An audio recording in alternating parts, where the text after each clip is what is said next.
call this meeting of the Anchorage Assembly to order. Madam Clerk, will you please do the roll call? Mr. Weddleton? Here. Mr. Rivera? Present. Mr. Perman? Here. Ms. LaFrance? Here on the line. Mr. Dunbar? Here. Mr. Croft? Mr. Trainee?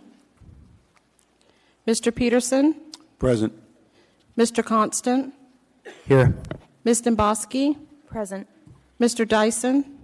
Here. Chair Dunbar, you have a quorum.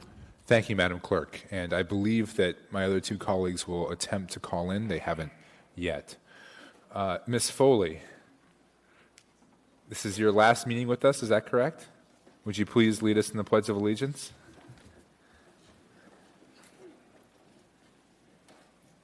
Pledge allegiance To the flag of the United States of America and to the republic for which it stands, one nation, under God, indivisible, with liberty and justice for all.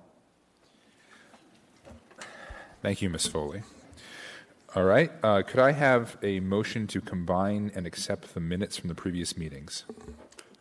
I move to combine and accept the minutes from the previous meetings. Any objection to this motion? All right. Not seeing any, that motion is approved. Mayor's report. Mr. Mayor. Thank you very much, Mr. Chair. I just wanted to read a brief statement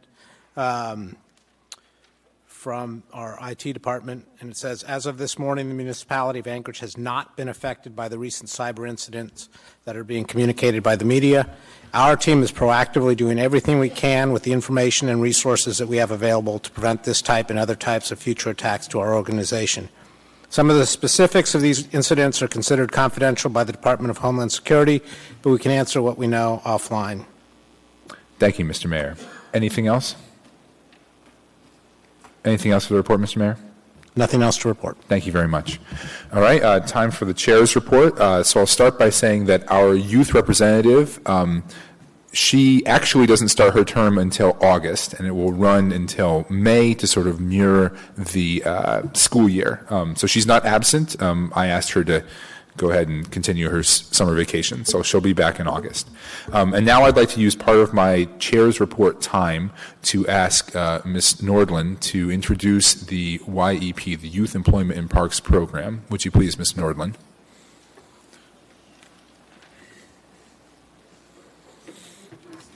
It's okay. Thank you.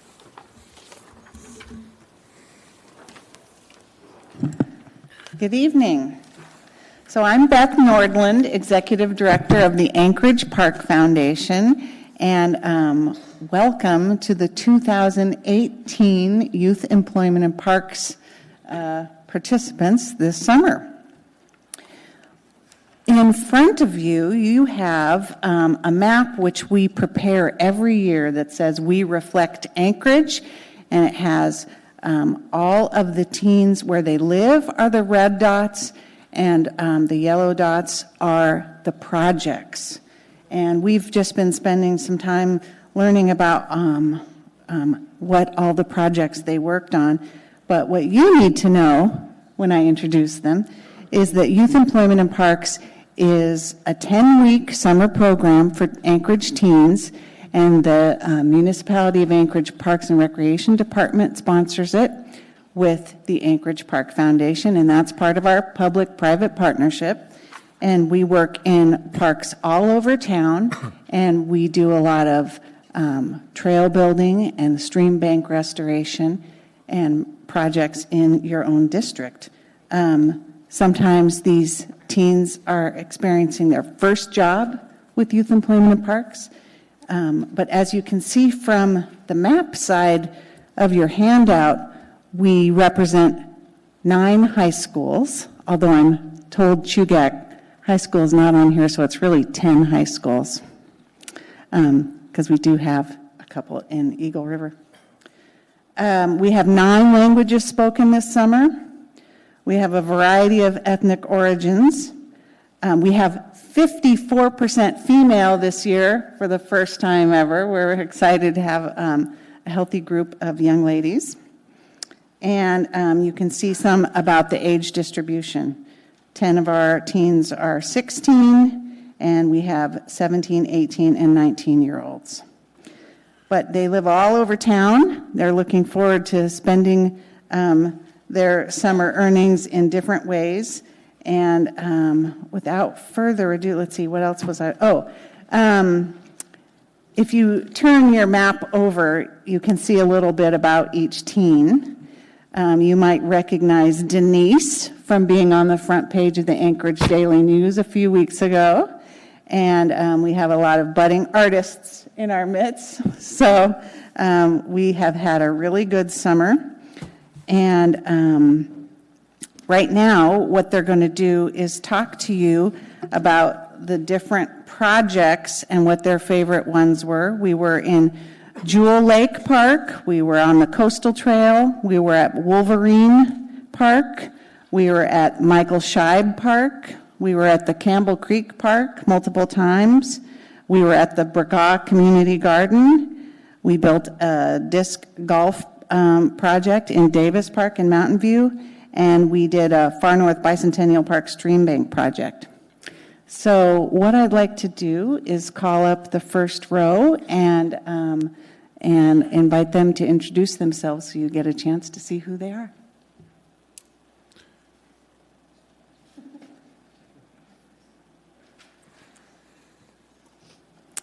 I am Tony Fadula from District 6, and my favorite project was the Far North Bicentennial Park.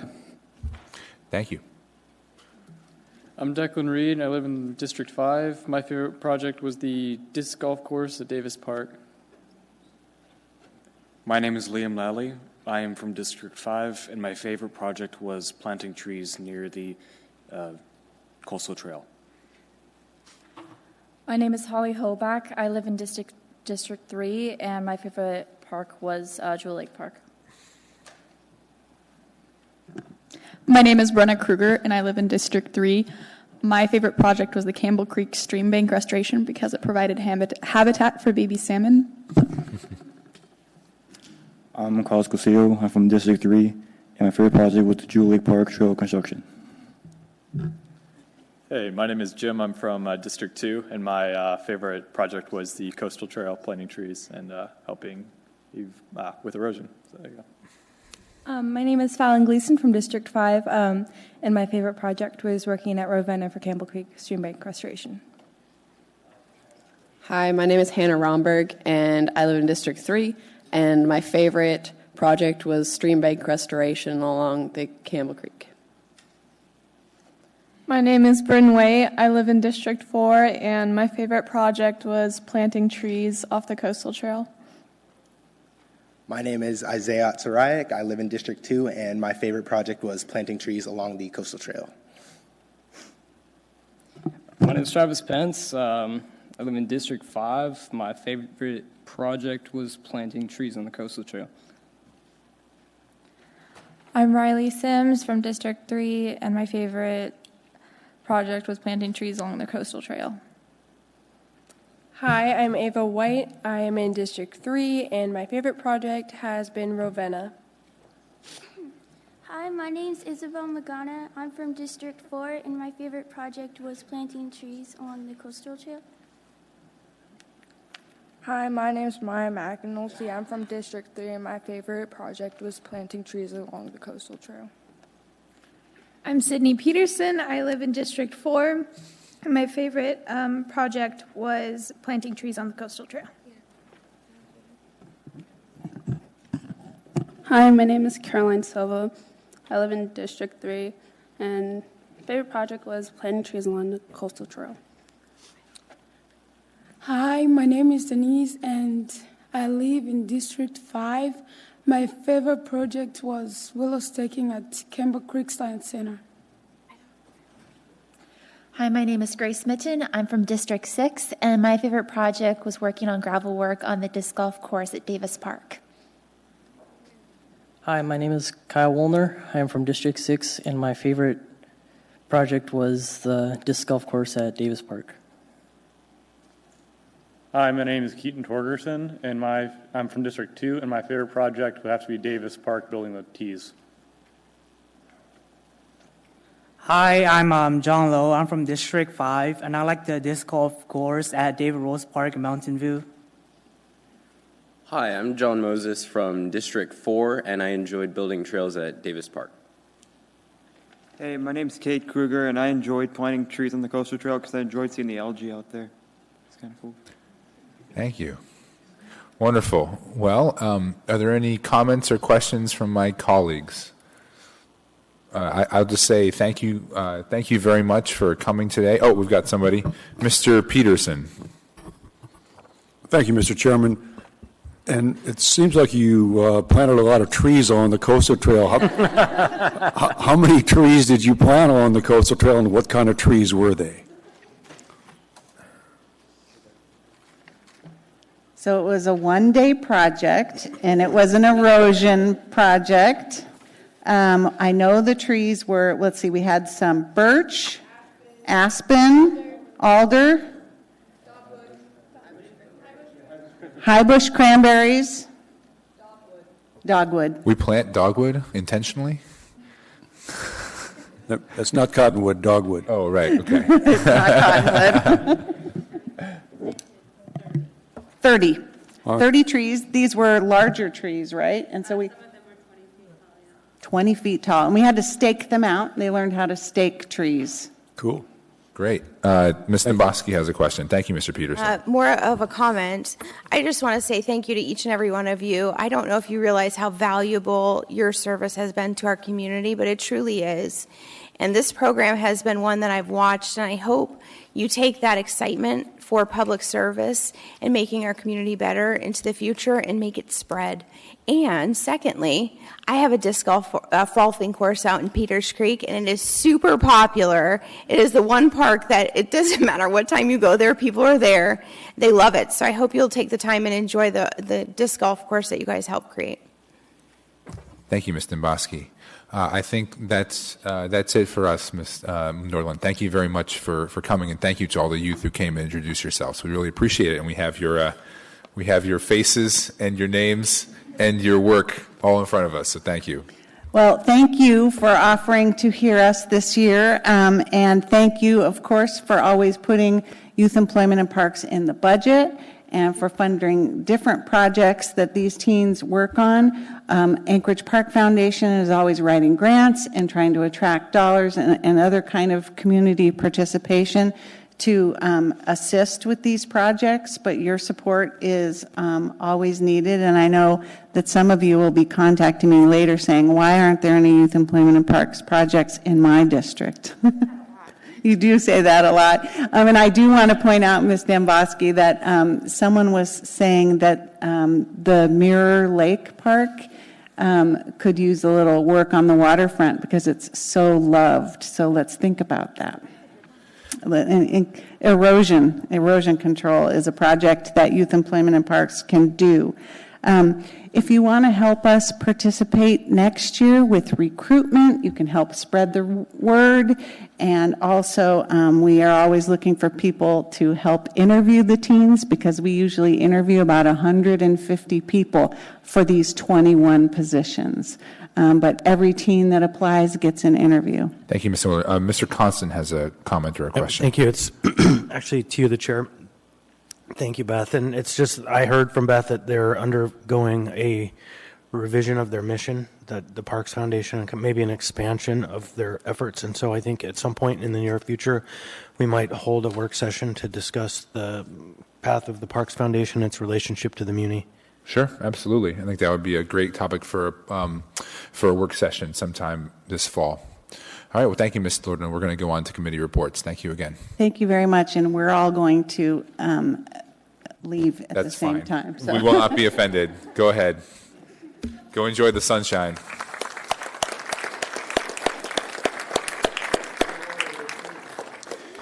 So we're now down to committee reports. We'll start with you, Mr. Weddleton.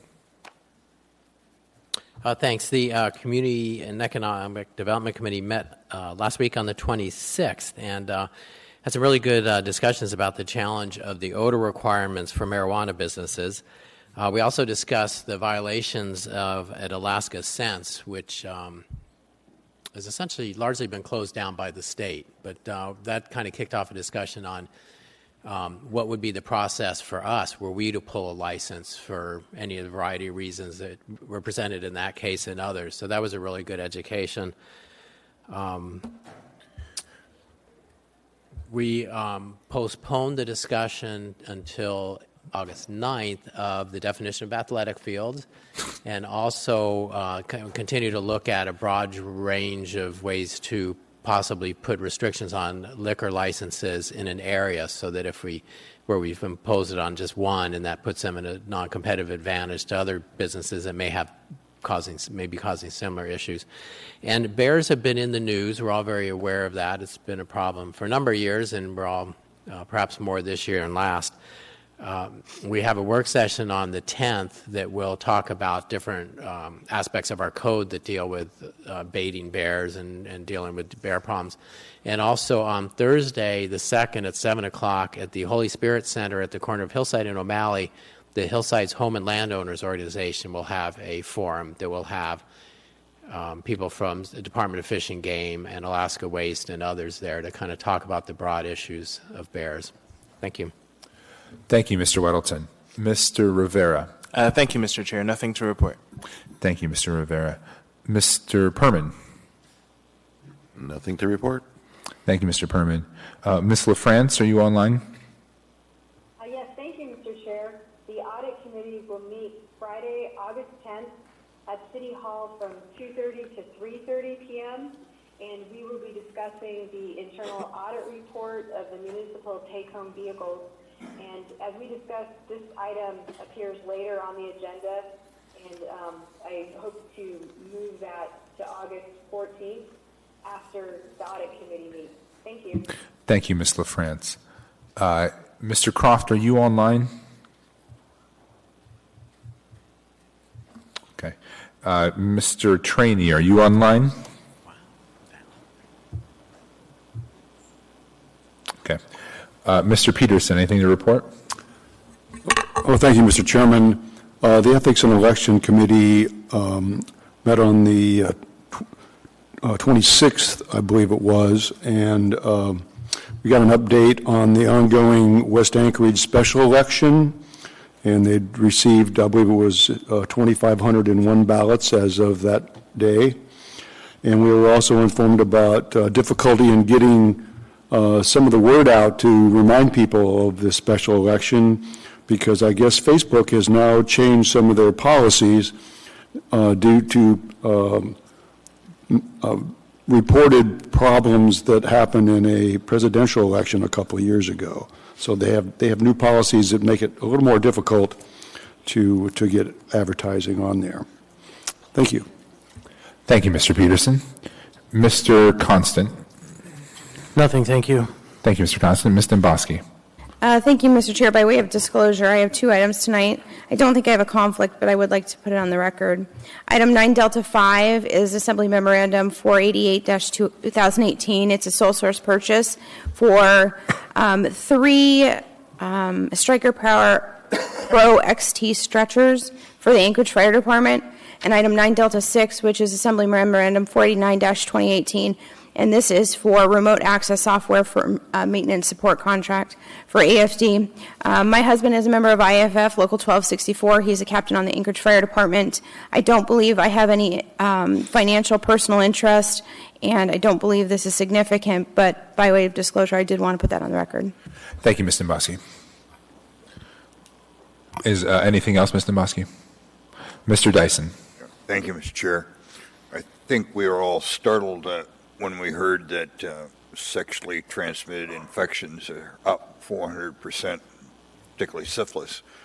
And so I have been doing some research on making a crime to knowingly transmit a disease. And 14, 15 states have done it. Anyways, I suspect this will be a subject Public Safety Committee will deal with. And Ms. LaFrance, who's head of the Health Committee, she and I have been talking about a maybe joint meeting having to do with the nature of our epidemic of sexually transmitted infections and so on. separate but related, or a separate subject, Ms. Demboski highlighted the fact that we do not have a really complete plan on dealing with the bridges north of the city if something should call to fail. So I am working on that issue, and something will be coming. I think that falls within the venue of public safety, if not certainly the transportation, and you'll hear more. Be delighted for input, corrections, comments from all of you on either of those subjects. Thank you. Thank you, Mr. Dyson. Do we have someone new on the line? Yeah, Mr. Chairman, I just got on. That's, for the record, that's Mr. Croft. He's now joined us. Mr. Croft, do you have a committee report? No. Okay. Thank you, Mr. Chairman. All right. Thank you, Mr. Croft. Okay. So at this time, let's see. Any motion to move the addendum?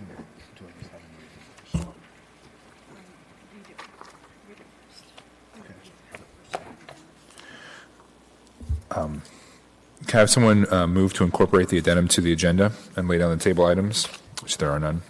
Mr. Chairman, move to approve the incorporate the laid on the table and addendum items. Thank you. Second to the regular agenda. Yep.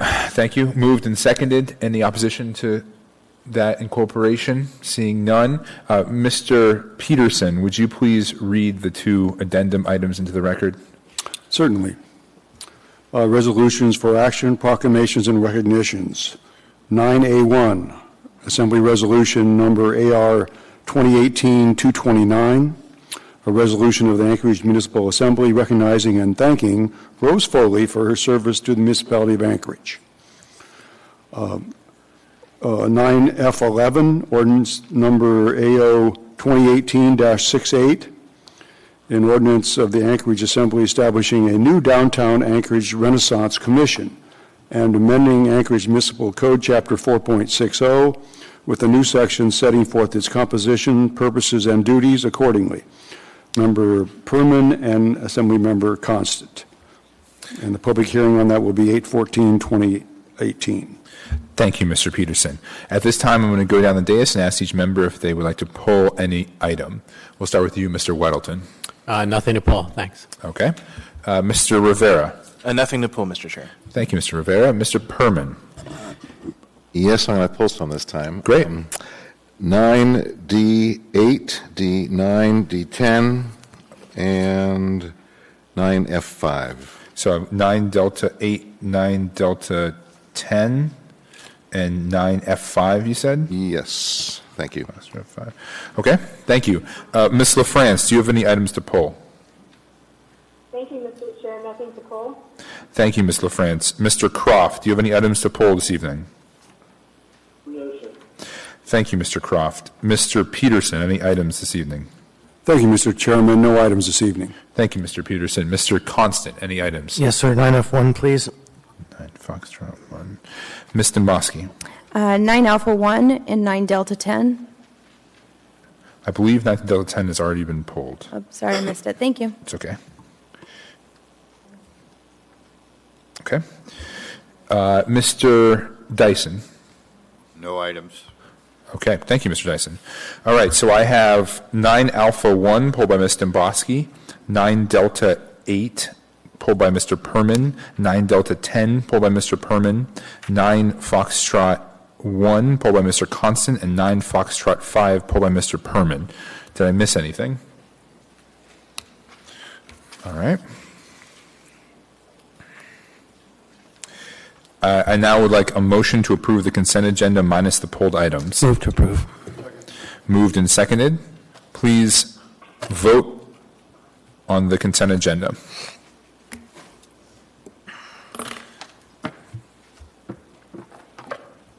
Ms. LaFrance? Yes. Mr. Croft? Yes.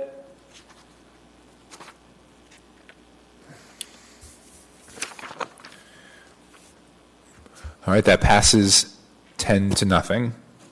All right, we are now to the items that were pulled, starting with 9 Alpha 1, Assembly Resolution number AR 2018-229, a resolution of the Anchorage Municipal Assembly recognizing and thanking Rose Foley for her service to the municipality of Anchorage.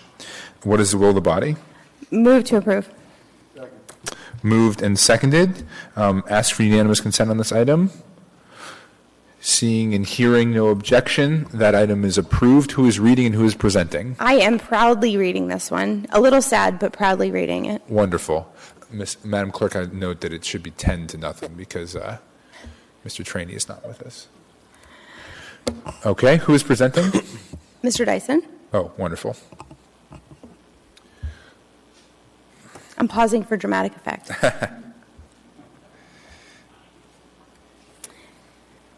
A resolution of the Anchorage Municipal Assembly recognizing and thanking Rose Foley for her service to the municipality of Anchorage. Whereas in August 2015, Rose Foley was hired by the Anchorage Assembly to serve as the Assembly's program and budget analyst.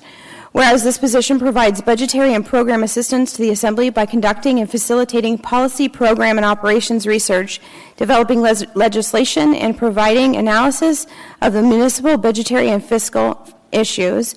Whereas the position is also responsible for managing the annual independent audit of the municipality's financial records as required by the Home Rule Charter. And whereas Rose has performed her responsibilities always exhibiting professionalism and discretion while working with the Assembly Department and other department staff within the administration. And whereas Rose is leaving the municipality of Anchorage to join her husband in Juneau, Alaska. Now, therefore, the Anchorage Assembly recognizes and thanks Rose Foley for her service to the Anchorage Assembly and the municipality of Anchorage, passed and approved by the Anchorage Assembly this 31st day of July 2018.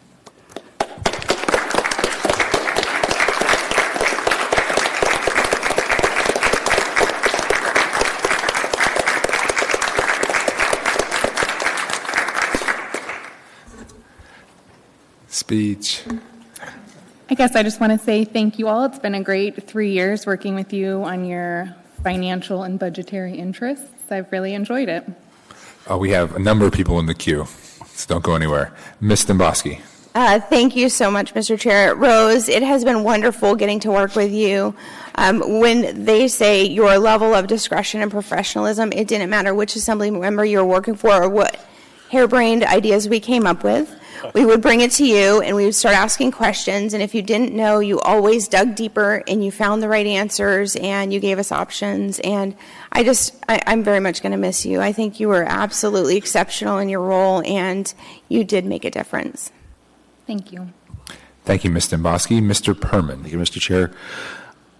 Rose, I didn't get to work with you because I just came on the Assembly, but I've known Rose for a little while and her husband Nils, and I just want to say Juneau's gain is our loss. We're going to miss you. Thank you, Mr. Perman. Mr. Constant. Thank you. Rose, earlier this evening, there was a moment when, like, a decade of time kind of passed between us.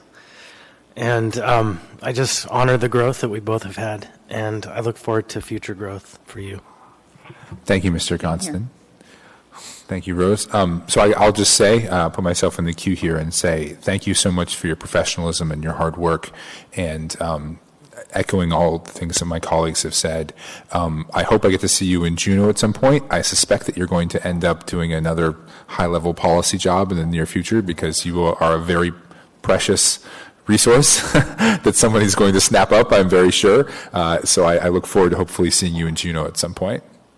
Thank you. I'll be there. Yeah. If anyone's ever in town, look me up. That no one else in the queue. Thank you so much, Rose.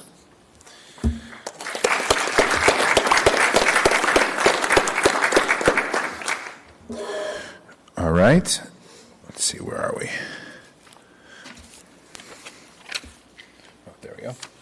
Sorry. We are now down to item 9D8. This is pulled by Mr. Perman. This item, Assembly Memorandum number AM 491-2018, recognition of award to various nonprofits for human services community matching grant funds for the state of Alaska's fiscal year 2019 and 2020 for the municipality of Anchorage Department of Health and Human Services. What is the will of the body? So I think someone other than Ira needs to move this. Move to approve. Second. Moved and seconded. I suspect why Ira's pulled this. Ira? Yes, I have a question on this one. I was reading through, particularly of the process and what results. If you turn to page 94, you'll see how the funds were distributed. And based on the scoring, the money is given out to the top organizations, top scorers. And then if you don't happen to be in the top 8 in this particular case, you don't get anything. It just cuts off. And I noticed that in the cutoff, we've lost Food Bank of Alaska, Beans Cafe, and their children's lunchbox, and Lutheran Social Services Food Pantry didn't get any funding. Is a question I have is, what happens to those organizations? Did any of them get funding in the past? Are they now left high and dry? What other options do they have? Just kind of curious how this plays out. Thank you, Mr. Berman. I thought you were, for some reason, I thought you might be declaring a conflict. Is there anyone here from DHHS that could answer Mr. Perman's question? Okay, please. Thank you, ma'am. If you would please identify yourself for the record. Sure. For the record, my name is Natasha Pineda, Director of the Health and Human Services Department. And through the chair, I did not actually bring the list of all the entities that have been funded in the past. I believe some of the entities that were in the cutoff line have been funded in past cycles, but all of them know that it's, a procurement process that last cycle we moved to funding at 100% as opposed to doing a percentage and kind of sharing across the process. So I do understand that we did make that change a cycle ago. So all of the applicants are aware when they apply that they may not be funded. Do you have questions for Ms. Pineda, Mr. Perman? Not a question. It just seems like it could be some harsh fallout to those organizations that may in the past have had those funds and not received them. It'd be worth checking in on them and see how they do. Yeah, absolutely. And, it's a 2-year cycle, so in 2 years we can revisit the process and the distributions and how we do that. And so that's something that we can revisit. Thank you very much. Yeah, thanks. Hold on, Ms. Pineda. There's a question or perhaps a comment from Mr. Weddleton. Yes, for all of these, the amount of money they're getting from this HUD money is just a fraction of what they use. So they must be getting money from all kinds of grants in all different locations and perhaps even from the city and other forms. Is that correct? I would assume so, yeah. Right. I can't speak to each one of these, but just based on knowing that all of these entities, they're putting together funding for projects from multiple different funding sources.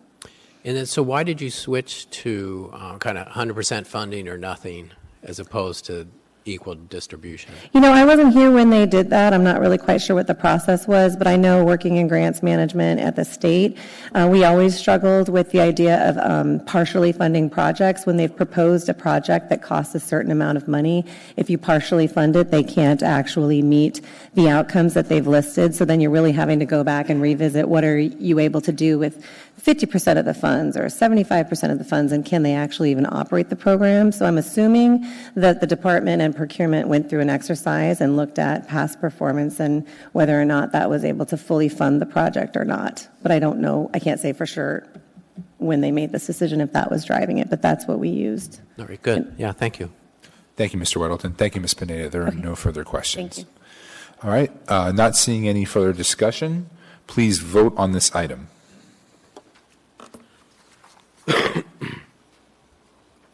Ms. LaFrance?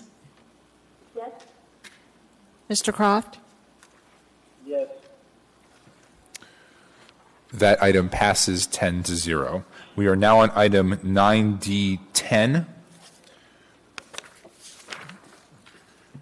Assembly Memorandum number AM 493-2018, change order number 5 to contract PO 2017-001816 with the Peloton Group Incorporated to provide SAP application support to the Municipality of Anchorage Information Technology Department. What is the will of the body? Second. Moved and seconded. Mr. Perman. Thank you, Mr. Chair. First, a question, and what is the similarity or difference between 9D10 and 9F5? Both have to do with SAP. And just a general comment, it's kind of interesting to catch up on this one. When I was in assembly aide, this was a regular activity of increasing the amount of money we'd put to installation or getting SAP into order. And I'm curious to know what is the running total of funds we have put into this program thus far. I realize this was installed on a different administration's watch. And do we have any sense of when we're going to stop having change orders and additional contract changes that are going to keep costing us a whole lot of money? Thank you, Mr. Perman. Is there anyone from the administration who might be able to speak to this item and to some of Mr. Perman's questions? I'd be happy to, through the chair. As to the first question, what is the difference between this item 9D10 and item 9F5? 9D10 is a request for contractual authority so that we can increase the amount of money we can pay Peloton Group. 9F5 is a appropriations action so that we could increase the budget of the IT department to backfill those funds that we would otherwise be paying to Peloton as a result of this 9D10 item. So one is contractual authority, one is appropriations. As you may know, we are now working on the steady state solution for the SAP project. So we have been in this very expensive mode of using external consultants to help us wrestle the program to the ground and get it to complete functionality. As we are closer and closer to that, we are looking to make it a permanent part of a steady state of the municipality of Anchorage. There is a proposal now to create a new group that will be manning the SAP program and will largely move us away from these kinds of reliance on external consultants. Thank you. Thank you, Mr. Perman. Is there any other discussion on this item? Mr. Constant. Just to add a little texture to that, what we had reported to us at the last committee meeting is that somewhere between 14 and 19 individuals will be hired to operate the SAP office. So, any other discussion? Not seeing any. Please vote on this item. Ms. LaFrance? Yes. Mr. Croft? Yes. That item passes 9-1. We are now on item 9F1, pulled by Mr. Constant. yep. I don't know if I move to approve or move to introduce for public hearing at 8/28, the August 28th meeting. Mr. Trainee asked me to postpone the public hearing until the last meeting in August. Okay. So that's ordinance number AO 2018-64, an ordinance amending Anchorage Municipal Code Chapter 3.7 in compliance, 70 in compliance with U.S. Supreme Court decision in Janus v. AFS-CME, and affirming the municipality's commitment to neutrality in discussions with employees regarding union membership. Madam Clerk, what would be the appropriate motion there if we're trying to set it for the next meeting?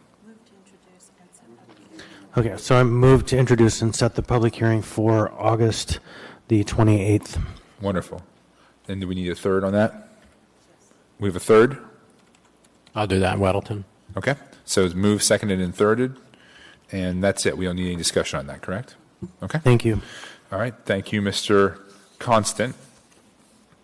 All right. We are now, let's see. We are now on item 9F5, pulled by Mr. Perman. Move to introduce. Second. Thank you. 9F5, resolution number AR 2018-223, a resolution of the municipality of Anchorage appropriating $1.7 million to the Information Technology Department, Information Technology Operating Fund, and provide SAP application support to the municipality of Anchorage funded with the available IGC revenue. So it's been moved, seconded, and thirded, so I think that's it then, correct? But Mr. Perman, do you want to comment on that before we complete that action? Sure. City Manager Falsey, I think, thank you for answering the question of what that was. But just to riff off of Assemblymember Constant's comment about how many full-time employees that will have in that task force, I recall that when this first contract went out in the other administration, it was for $9 million. And it was, we were told at that time that it would pay for itself over 3 years in $3 million a year savings. Well, here we are, I don't know, $80, $90 million later, and what can you say? What can you say? That's all I have to say. Thank you, Mr. Perman. Welcome to the Anchorage Assembly. All right. We are now on item 11A, information memorandum number AIM 67-2018, internal audit report 2018-04, municipal take-home vehicles, municipal manager.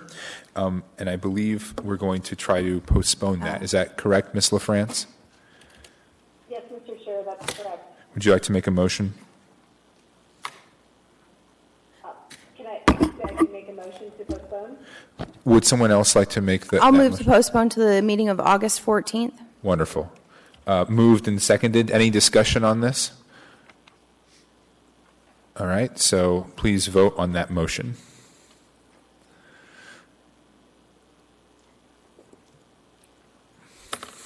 Ms. LaFrance? Yes? Mr. Croft? Yeah, I vote yes to postpone.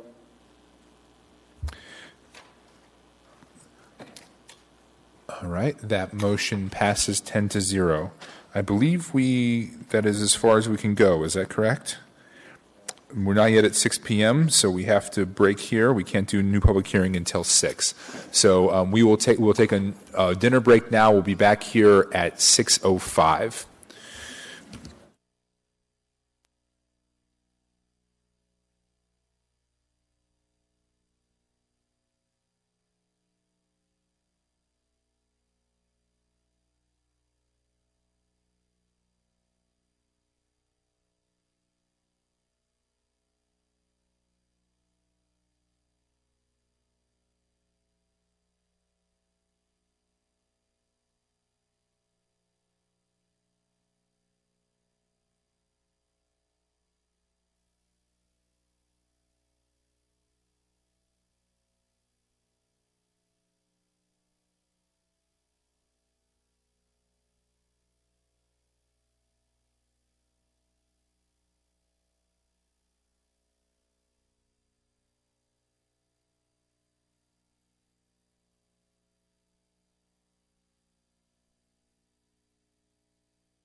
Seats?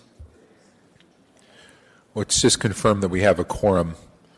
Madam Clerk, would you take a quick roll call? Actually, you know what? We don't need to do that. We can see it here. We've got Mr. Rivera, Mr. Perman, Mr. Welton, Ms. Demboski, Mr. Constant, Mr. Dyson. Online, who we have online? Mr. Chair, Suzanne LaFrance here. Wonderful. Okay. All right. Next up, we have item number 14A, resolution number AR 2018-181, a resolution of the Anchorage Municipal Assembly naming the South Central Law Enforcement Tactical Range and Training Facility the Ted R. Smith Tactical Training Facility for Law Enforcement. Public hearing on this item is now open. Would anyone wish to testify? Anyone at all? Hearing and seeing no one, public testimony is now closed. What is the will of the body? Move to approve. Second. Moved and seconded. Discussion. Any discussion on this item? Is there anyone here who would like to speak or discuss this item at all? I guess we've already closed public testimony, but maybe someone that would like to. Chief, would you want to come up here? And Mr. Constant, do you have any questions for him? I can.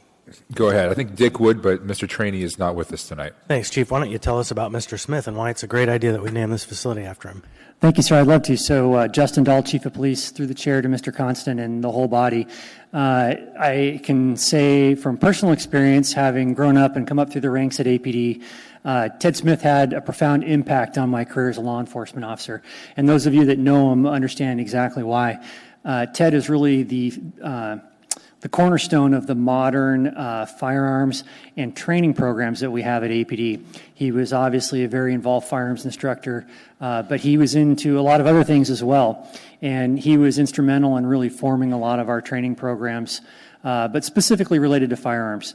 And anybody that spent a day at like 25 or 30 degrees below zero on the range with Ted can appreciate that. He was very driven, but he also cared very deeply about the training programs he was involved in, all the people that worked for him, and frankly, the community. And he was a big part of the Eagle River community as well. So I think this is entirely appropriate. It's a huge honor for APD to have it named after him, and I am certain that somewhere he is smiling and probably about to start yelling at us to move faster. So thank you very much.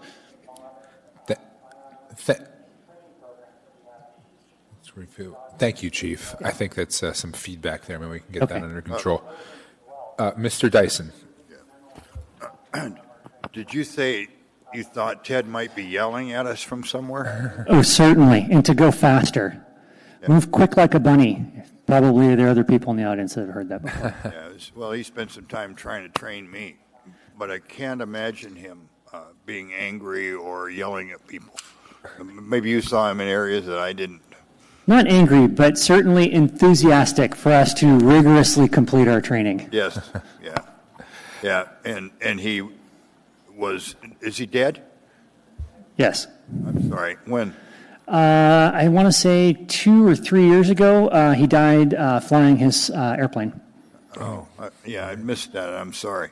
Yeah, he was a great citizen, a good friend, and I suspect a very good police officer. And it is altogether appropriate. And I think Amy and I are delighted to have it in our community. Thanks. Thank you, sir. Thank you, Chief. There are no other questions for you. Thank you. Thank you. I wonder, is there anyone here from the naming panel that did this work? Okay, I just wanted to acknowledge them if they did. It's hard work to go through this process. Mr. Trainee, I think he joked that he would accept any name from the naming panel so long as it was Ted Smith. Mr. Constant. Thank you. And since he's not here, I'm going to speak on his behalf briefly that he still is interested in that date at the firing range, that he would like to show you a thing or two. Ms. Demboski. Thank you, Mr. Chair. I just would like to be a testament that the firing range is up and operational. And I've been there, though I didn't go down inside. They looked busy. But I do want to put on the record and thank the members of the naming panel, former Assembly member from Eagle River, Chugiak, Bill Starr, Deputy Chief Gary Gillum, who is APD retired, of course, Lieutenant Paul Honeman, who is also a past member of this body and a retired member of APD, and of course, another APD member from our community that's retired is Ted Carlson, who also sat on this body. So we just want to thank the members of the public who participated in this and showed support for a very well-respected member of our law enforcement family and our community who has now passed on. Thank you, Ms. Nimboski. All right, there is no further discussion. Please vote on this item. Ms. LaFrance? Yes. Mr. Croft? Mr. Chairman? Yeah, thank you. Yes. Thank you, Mr. Croft. We inferred that you had joined us. All right. That passes 10-0. Next up, we have Resolution 14B, Resolution number AR 2018-215, a resolution adopting the 2018 Housing and Community Development Annual Action Plan, which constitutes application to the U.S. Department of Housing and Urban Development for the Community Development Block Grant, the Home Investment Partnerships Program, the Emergency Solutions Grant, and the National Housing Trust Fund from Section 1131 of the Title I Housing and Economic Recovery Act of 2008. It's a subgrant through Alaska Housing Finance Corporation. This resolution appropriates the 2018 annual entitlement grants from HUD in the amounts not to exceed $1,768,068 in CDBG entitlement, $16,900 of CDBG program income, $733,068 in home entitlement, $287,917 in home program. Waive reading. Thank you. Thank you, Ms. Nimboski. Okay. Any public testimony on this item is now open. Anyone wish to be heard? Anyone at all? Hearing and seeing no one, public testimony is now closed. What is the will of the body? Move to approve. Second. Moved and seconded. Discussion, Mr. Constant. Thank you. So I had a flurry of conversations about this matter today.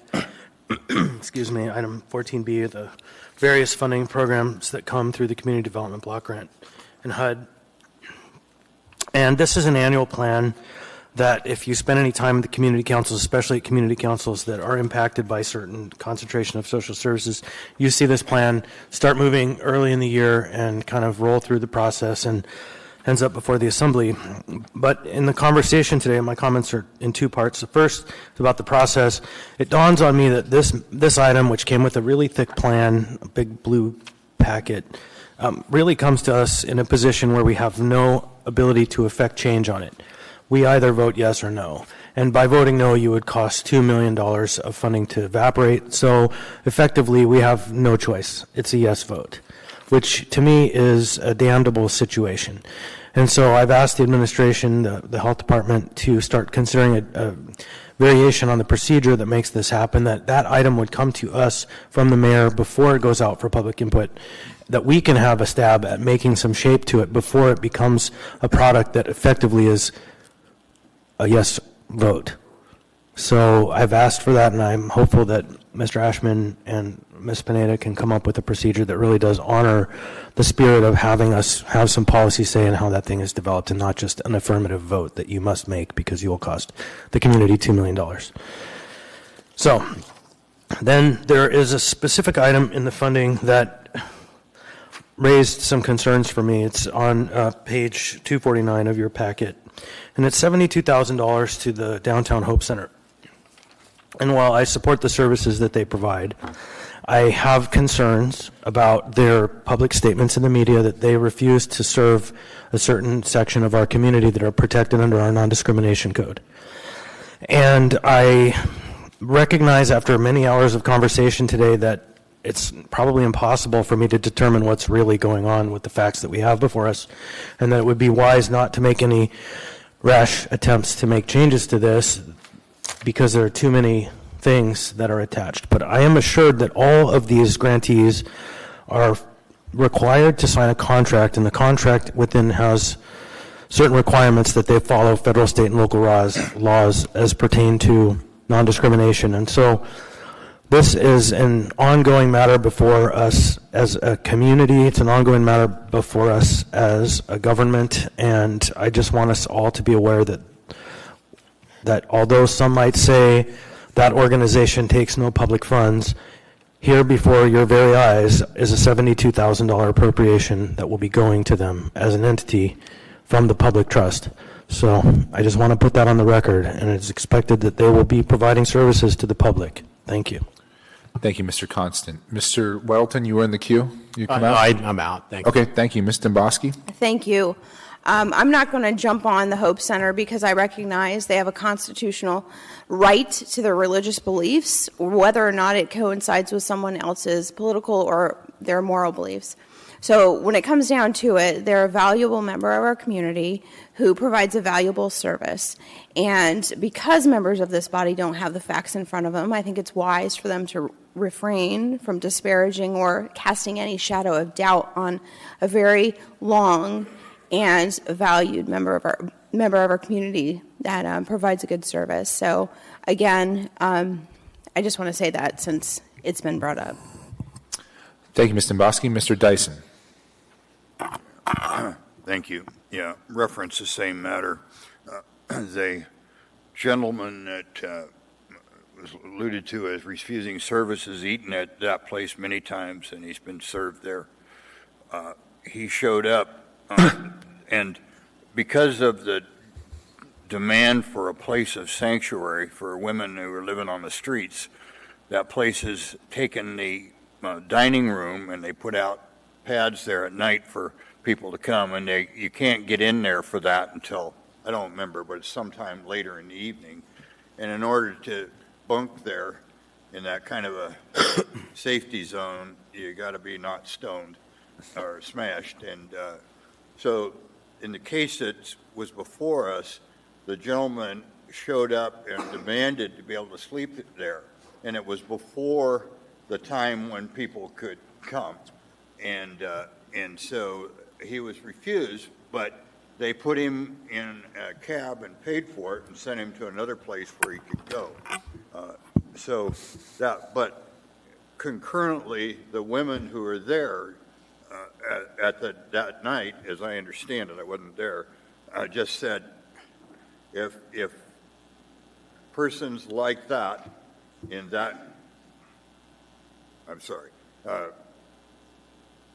it would have been an intolerable situation for most of these women who were in that sanctuary and were really terrified of being abused. Not saying this gentleman was in that category, an abuser or not. It was a complicated issue, and I think it's wise that what we're doing here is a wise thing to do. Thank you. Thank you, Mr. Peterson. Mr. Constant. I'm sorry, Mr. Dyson. Mr. Constant. Yeah, thank you. Again, I wouldn't want to get into the specifics because I don't have the facts, and those are probably to be litigated, and we will probably end up paying for that litigation. But I would make a point that, yes, they have a constitutional right to their beliefs, but they don't have a constitutional right to public money if they're not following the rules. And secondly, just to illustrate the point, the individual is transgender person who identifies as a woman, so the proper pronoun in my universe is she, not he. And so that comes to the point that I make that we're still figuring this out as a city, and we're still figuring this out as a community. And that's why I didn't add any elements or any amendments. I thought about it, but I don't want to screw anybody up. So thank you. Thank you, Mr. Constant, and thank you. I was going to make similar comments, but you made them, so I didn't have to hand off my gavel way down there to Mr. Peterson, but I appreciate it. All right, well, there's no further discussion on this item I don't see, so please vote on this item. Ms. LaFrance? Yes? Mr. Croft? Yes. That passes 10-0. We are now on item 14C, ordinance number AO 2018-57, ordinance authorizing a non-competitive lease between the municipality of Anchorage and the Chugiak Volunteer Fire and Rescue Company Incorporated for telecommunication facilities on a portion of Tract A, Latimer Hall Subdivision, Real Estate Department. Public hearing is now open. Anyone wish to be heard? Anyone at all? Hearing and seeing no one, public testimony is now closed. What is the will of the body? Move to approve. Second. Moved and seconded. Any discussion on this item? All right, not seeing any, please vote on this item. Ms. LaFrance? Yes? Mr. Croft? Yes. That item passes 10-0. We are now on item 14D, ordinance number AO 2018-58, an ordinance authorizing the use of a portion of municipal property within a dedicated Goose Lake Park for the expansion and development of municipal light and power substation number 8, and authorizing the mayor to designate management authority from the Parks and Recreation Department MLMP, legally described as a portion of Tract 16B Goose Lake Land Exchange Subdivision. Public hearing is now open. Does anyone wish to be heard? Anyone at all? Hearing and seeing no one. Public testimony is now closed. What is the will of the body? Second. Moved and seconded. Is this the item you have amendments for, Mr. Weddleton? I have a simple amendment. I'd like to move Weddleton Amendment number 1. Second. Moved and seconded. Mr. Weddleton. This just adds, I consider it a correction that the code and a charter require that we can use dedicated parkland for another municipal purpose, and this leaves out the word municipal. So the amendment is simply to add that it's for a municipal purpose, and it cites the code that follows. Thank you, Mr. Weddleton. Is there any other discussion on Mr. Weddleton's amendment? Should I read this, I think, because the public doesn't have this? Would that be better? Okay. So the amendment is on page 1, beginning at line 19, to add new language as follows. Whereas, pursuant to, new wording, those are new words, AMC 25.10.080C, except as otherwise prohibited by law or by conditions of ownership, the Assembly, with recommendation from the Planning and Zoning Commission and the Parks and Recreation Commission, by ordinance, may allow the use of municipal land formerly dedicated to public park or recreational purpose for another municipal purpose. And thank you, Mr. Weddleton. Is there any other discussion? Any other comment? Any comment from the administration on this? No? Mr. Chairman? Mr. Croft. Yeah, just to make sure, so all this adds is municipal is kind of hard to track.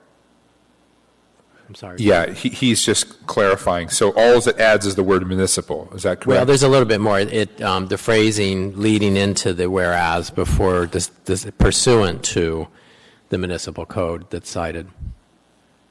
Great. Okay. Thank you. So I'll ask you, Mr. Weddleton, how will this impact, or will it have any impact if MLMP is sold to Chugach? Well, this is in the code and in the charter, so nothing here changes the impact. But I got a good explanation from staff on that, so if they want to talk about that, that's a good point. Thank you. So Ms. Wint Pearson. Thank you, Mr. Chair. Through the chair, so as we've talked about with Mr. Weddleton in the past, this designation of authority can only be made for municipal purpose, and so it's able to be made to MLMP. It's not transferable when MLMP is sold. The same issue will come up. There's 2 MLMP substations that are located on dedicated parkland, so we've already discussed this a little bit with Chugach Electric, and we will need to execute a separate, some other type of transfer document. Much other utility infrastructure in our parks is either located on revocable use permits or on easements. We could also send something, we could actually send the question to the ballot in the spring if we wanted to actually sell the parkland to Chugach Electric. So there are several different options depending on what we'd like to pursue. Thank you, Ms. Wint Pearson. All right, not seeing any other discussion. Let's vote on Mr. Weddleton's amendment. Ms. LaFrance? Yes? Mr. Croft? Yes. Thank you, Mr. Croft. That amendment passes 10-0. All right, we are now back to the main motion. Any further discussion on the main motion as amended? All right, please vote on this item. Ms. LaFrance? Yes? Mr. Croft? Yes. That item passes 10-0. We are now on item 14E, ordinance number AO 2018-60, an ordinance authorizing extinguishment of the 2018 property taxes from municipal property, legally described as Lot 8 for Reflection View subdivision, Real Estate Department. Public hearing is now open. Anyone wish to be heard? Anyone at all? Seeing and hearing no one, public testimony is now closed. What is the will of the body? Move to approve. Moved and seconded. Any discussion on this item? Not seeing any. Please vote on this item. Ms. LaFrance? Yes? Mr. Croft? Yes. That item passes 10-0. We are now on item 14F. Resolution number AR 2018-203, a resolution of the municipality of Anchorage appropriating $150,000 of area general-wide fund balance to the municipal clerk's office, assembly department, area-wide general fund, to pay costs associated with the August 7th, 2018 special election for District 3 assembly seat. Public hearing is now open. Does anyone wish to testify? Anyone at all? Hearing and seeing no one, public testimony is now closed. What is the will of the body? Moved and seconded. Discussion, Ms. Dimboski. Thank you, Mr. Chair. I needed a little bit of clarification here.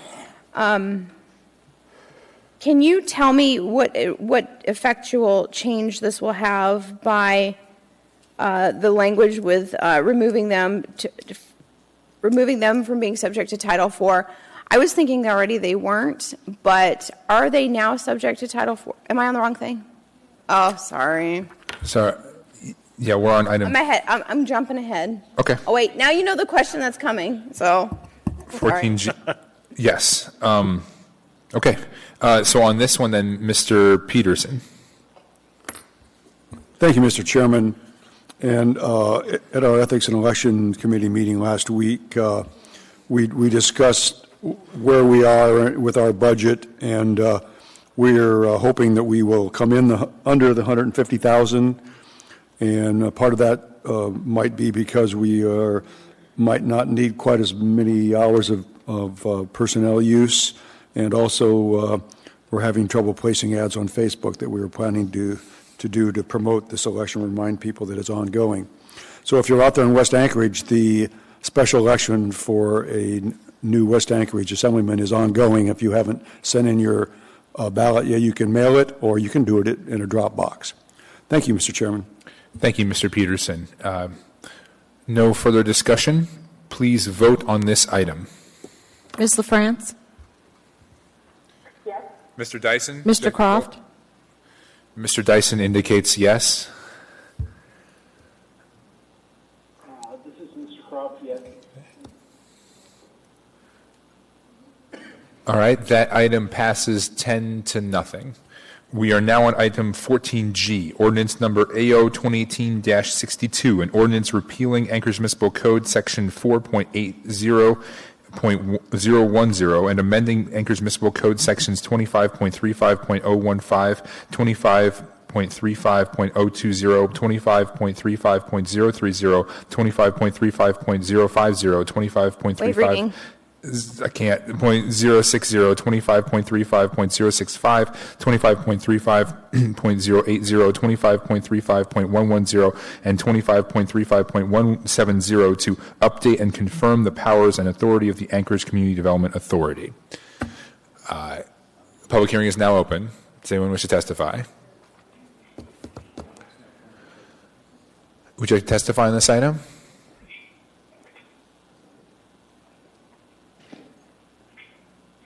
Okay. Please state your name for the record and say what part of town you're from. Can you hear me? Yes. My name is Deborah Berlini, and I just wanted to state publicly that there were some people that are on the board of this development corporation, and that is... I'm sorry, Deborah, could you pull the mic a little closer to your mouth?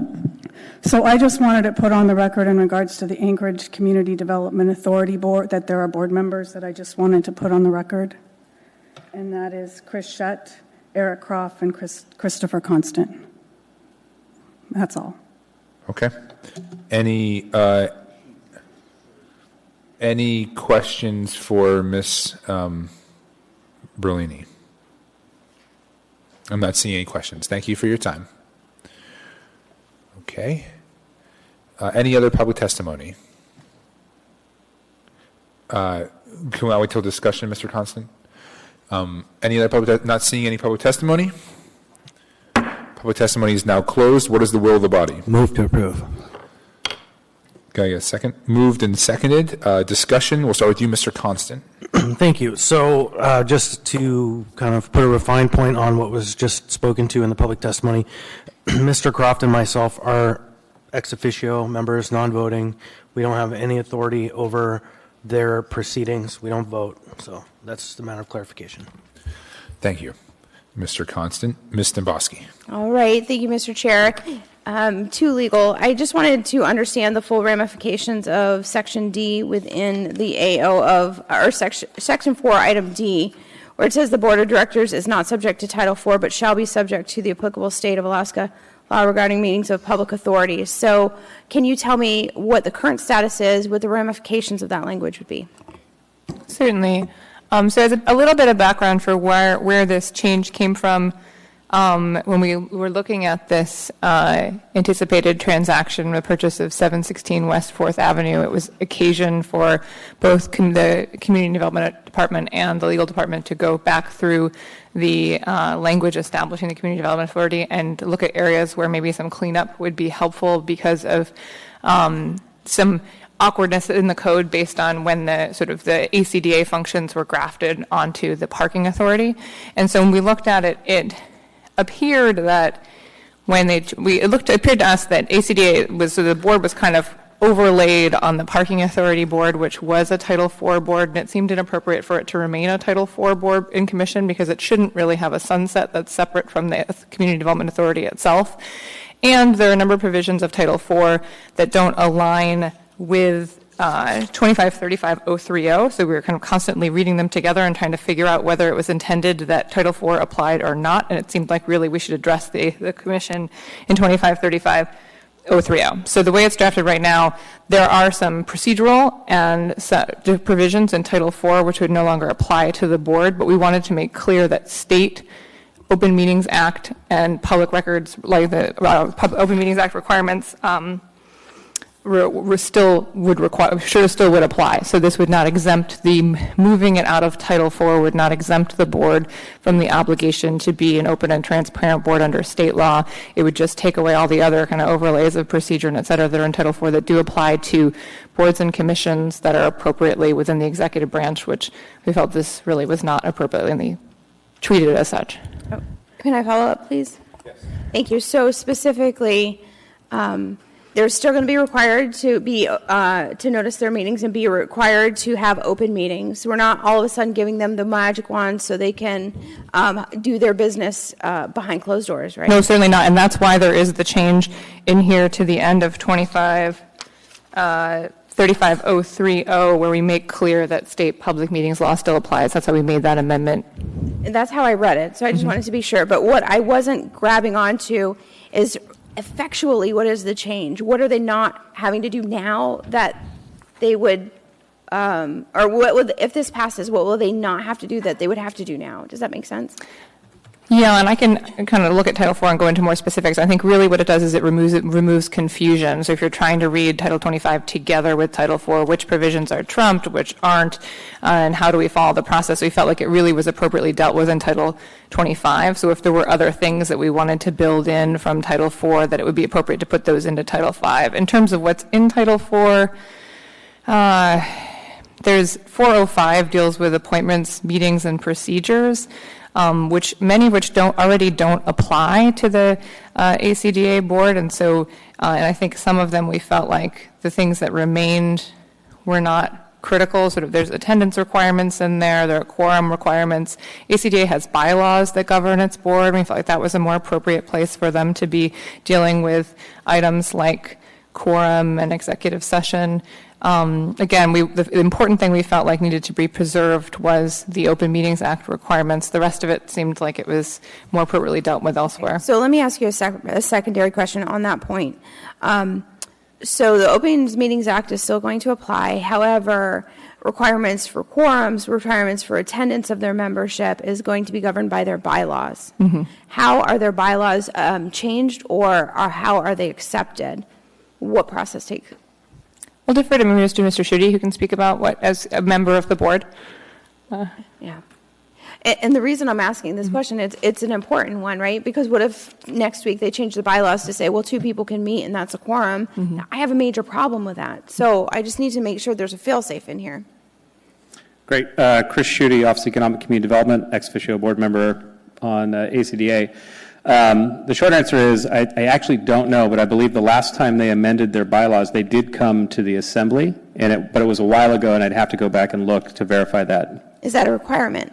Because I'm not going to change. I am not going to advocate for changing, saying you're not applicable to Title IV and these requirements if we don't know, if we can't answer the question. How do they change the bylaws? What is required? Great. Well, we can dig into that right now and get you an answer, hopefully in the next few minutes, if that's okay. Yeah, that's perfectly fine, and I hope the body is receptive to my comments, because this is a major issue for the public. It's public disclosure, open meetings. It's to make sure, we want to make sure we're not trying to make anybody feel like we're sneaking anything by them. Great. And so this part is really important to me. And in my mind, I thought it was probably going to be okay, but I just need that comfort because I'm not quite there yet. Okay, so, will do. Thank you. So, Ms. Wynn-Pearson, is there anything else that you noticed of substance that would be in Title IV now that would not apply to them in the future that maybe we should be aware of? I don't think so. I'm just looking through 405, 150. Again, there's some provisions about termination, and we intentionally don't want there to be a sunset provision, intentionally don't want there to be the authority to terminate the board independent of the authority. Really, the board without the authority makes no sense. The idea is that it's an independent authority. It has to have a board that governs it. So I think that's... Oh, I'm with you there. I'm concerned about the public process here and notification. So the sunset thing, I'm fine with. Mm-hmm. Anything else that you saw that you thought, okay, this part is kind of important, but state law is going to be okay here? I don't think so. I think that's the major piece. Okay. Mr. Chair, I don't know if anybody else has concerns with this or questions about it. I would be appreciative if we could delay this till a little bit later in our agenda just so legal can look at those questions. I think they're substantive, and I think before we make a change like this, we should really understand the full impact of it. So I'll make a motion to move item 14G to the end of our agenda. Second. Okay. Moved and seconded. Any opposition to moving item 14G to the end of our agenda? Any opposition from the phone? All right.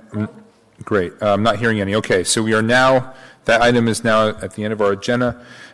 We're taking up item 14H, ordinance number AO 2018-61, an ordinance amending Anchorage Municipal Code section 15.20.020 regarding notice of abatement of prohibited campsites as public nuisances to require notice to community councils of posted zone-based abatement areas within their boundaries. Assemblymember Rivera.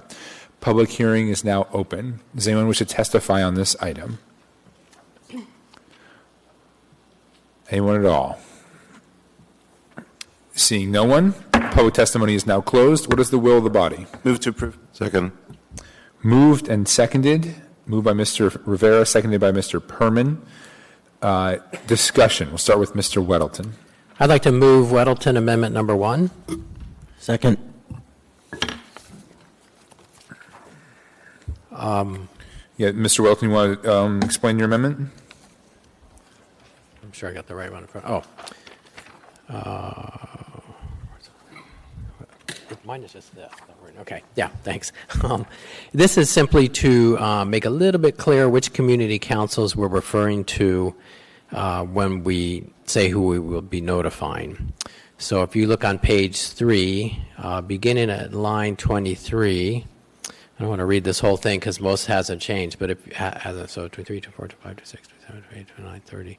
Go down to line 31 where it begins community councils. Delete 4 and replace it with containing or abutting the area.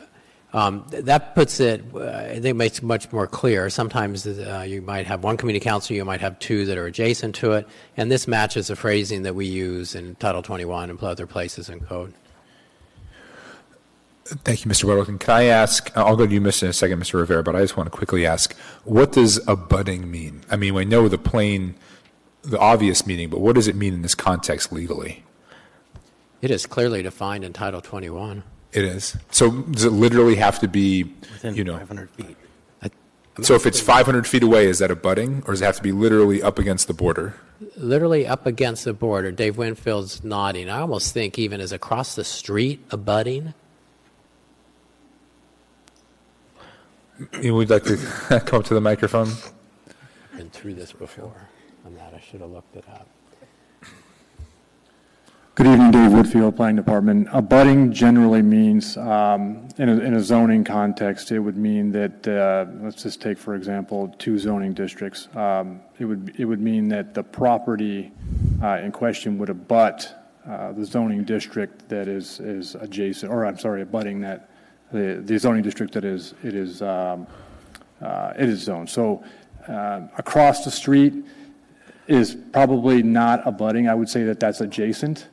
Rather than abutting, so it has to be directly up against, I guess is what you'd say. Mr. Chair? Yeah. Yes, Mr. Constant. So in the context of community councils and notice, I believe there's a 500-foot standard. If your project is within 500 feet of a border of a community council, you're due notice. Through the chair, Mr. Constant, you're correct, but that's a different issue altogether. That's a public noticing requirement, not the definition of abutting. The item we're talking about here is notification of the public. Right, but the question posed to me is what does abutting mean? Roger, but I think in the context of this piece of legislation, abutting does not mean that the camp is on the line between the 2 community councils within 10 feet or something. It means within whatever, generally speaking, the community council understands as abutting, and I think that effectively means 500 feet. For the purposes of community council notice. And I'm not saying you're wrong on this specific and you may be very right. You may be right. I mean the functional definition. I think 500 feet is fair. That's all right. Well, we've got some people in the queue, but I think we need to come back to that if that is actually the intent, because if it has a legal meaning and what we're asking for here is other than its typical legal meaning, then I think we need to clarify that. Mr. Rivera? Thank you, Mr. Chair. Perhaps I want to speak to the motion, but perhaps Mr. Weddleton would be okay with changing it to adjacent, and would that clear some of the concern? That would be a broader scope. Can I speak to that? Go ahead, Mr. Weddleton. I think if the goal is to, we're talking about zones here, so when I was thinking of abutting, we often, a community council is going to abut a park, even if that park's not in it, so then they would kind of be notified for things going on in that park. So that was my thinking with, these zones. We're generally thinking about camping in parks. It could be changed if we wanted to extend it, like Mr. Constant says, containing or within 500 feet of the zone, and that would meet. I'm good with that. If you want. I just have to suggest, if you might, that I think it already says that in the context of notification of community councils for planning actions. I think it's 500 feet. Already as a standard. That might not be the legal definition under Title 21, but the functional definition under community council notice, notification of zoning actions, of projects coming to an area, it's not right on the line. It's parks, like John said, in a city block in the downtown is 300 feet, and so it's a block and change. That could be, but Title 21 has procedures like that. This is Title 15, so I don't know that's a legal question. Unfortunately, we do not have our attorney with us tonight. Both Mr. Constant and Mr. Weddleton are in the queue. Are you to talk on this, or is there some other issue you want to discuss, Mr. Constant, regarding his amendment? No, I think it's a great amendment, and but I do think rationally it's a substantial enough area that people who would walk by that would be notified. That's kind of, to me, the gist of this whole ordinance is people who live in the context and close by, but not exactly on some line. So whatever we have to do to get it to the point where it's clear, we should do that. Thank you, Mr. Constant. Mr. Weddleton. Well, I would withdraw Weddleton Amendment number 1 and replace it with a new one, Weddleton Amendment number 2, which you don't have in front of you. You ready, Lisa? So I'd move Weddleton Amendment number 1, which would change the word abutting to within 500 feet. Okay. So it now reads, the community councils containing or within 500 feet of the area, correct? Correct, thank you. So within 500 feet of is being introduced. Second. Okay. Any discussion on Weddleton Amendment number 2? By the way, who is the second on your amendment? I was. Do you consent to the withdrawal and introduction? It's the right thing to do. Thank you. All right. Okay, so I don't see any further discussion on this amendment. Let's vote on Weddleton Amendment number 2. Ms. LaFrance? Yes? Mr. Croft? Yes. All right, let's see here. That amendment passes 10-0. We are now back to the main item, the main motion. Does anyone wish to speak to the main motion? Mr. Rivera. Thank you, Mr. Chair. So this ordinance is really simple, 15 now, 19-word sentence. Thank you, Mr. Weddleton. That goes a long way to building, I think, a lot of trust and respect between the city and the community that we serve. Just want to clarify the two main reasons why it needed to be a separate ordinance versus the original amendment which I proposed to the zone abatement ordinance. First was the who. This, I think, takes away some of the questions that the administration had on who exactly would be administering this notification, just as it shall happen. And then two, the what, there was concerns about whether this would apply specifically to every singular camp being abated or to zone abatement, and that has been clarified. Thank you, Mr. Chair. Thank you, Mr. Rivera. Mr. Weddleton. I like this change. Appreciate Mr. Rivera for bringing it forward. I think we are doing, we have a huge problem with campers in the parks and many of these issues with the homeless, broadly defined. And we are doing a lot, but word's not getting out. And I think neighbors and through their community councils to notify them that, yes, here's what we're doing will be a big help. I mean, we're still doing a lot, but the perception of us doing nothing is very bad. Thank you. Thank you, Mr. Weddleton. Mr. Constant. Thanks. And on that point, in April, I submitted a camp notice for one area, and months and months later, it was mid-July, I received a report back from the administration, the email form, camp number, whatever the number was, has been abated. I didn't even know which camp it was. I had no context, and I couldn't figure it out. And so to the point Mr. Weddleton made that we could use a better form of communication to the public, he's spot on. And all of this is working toward that goal, and I'm glad for this if it passes. Thank you, Mr. Constant. Any other discussion on this item? All right, not seeing any. Please vote on this item. Ms. LaFrance? Yes? Mr. Croft? Yes.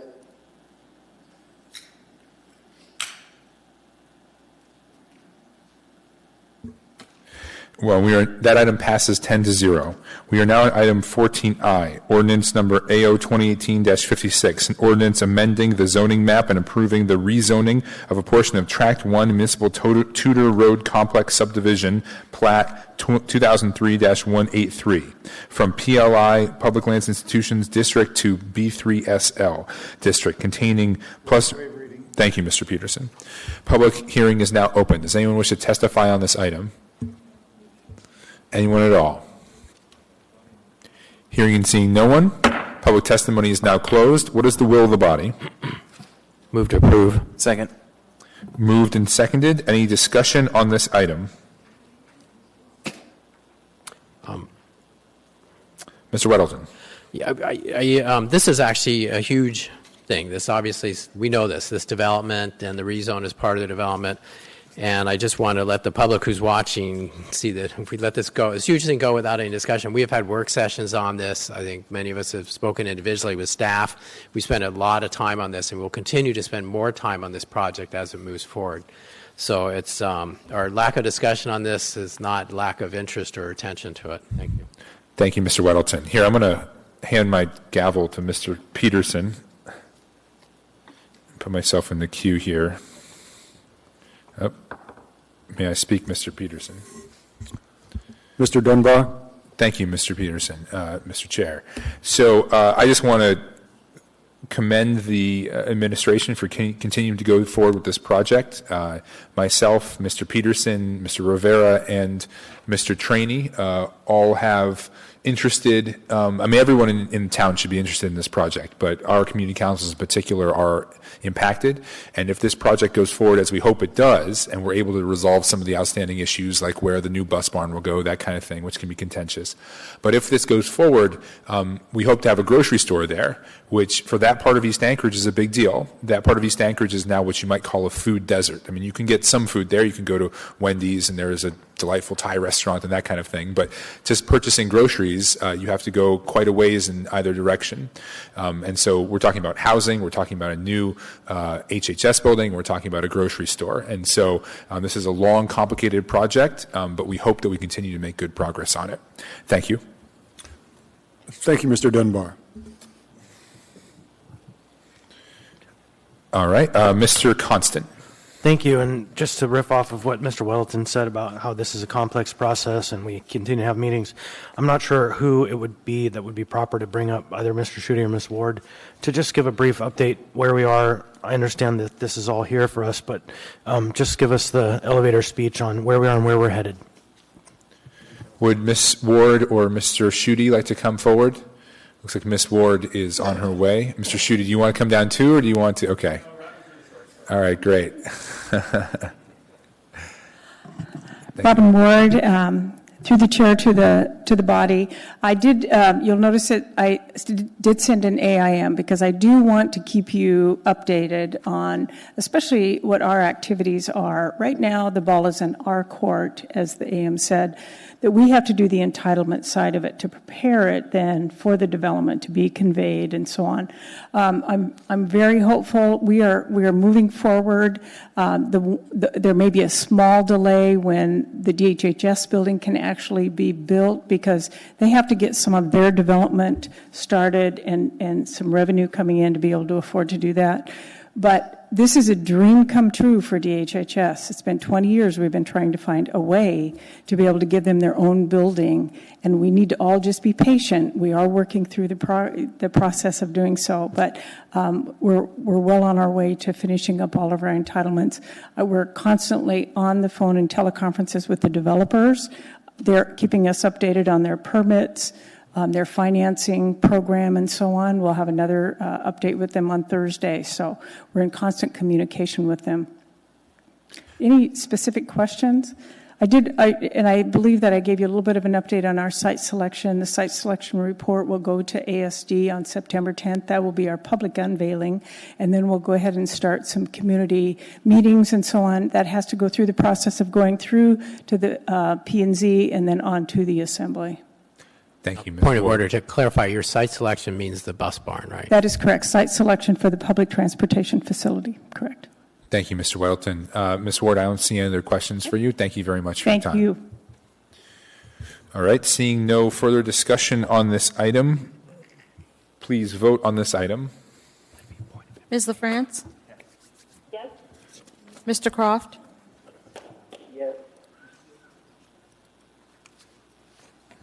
That item passes 10-0. We are now on item 14J, ordinance number AO 2018-59, an ordinance of the Anchorage Municipal Assembly amending Anchorage Municipal Code section 21.05.040, community uses, definitions, and use-specific standards, and subsection 21.07.11.110F, site design, to, sorry, I don't have the other side of that. Sorry, I don't have the other sheet for that. Here we go. To fix incorrect and missing cross-references. Public hearing is now open. Anyone wish to testify? Anyone at all? Hearing and seeing no one. Public testimony is now closed. What is the will of the body? Move to approve. Second. Moved and seconded. Any discussion on this item? Mr. Weddleton. I'd like to move Weddleton Amendment Number 1.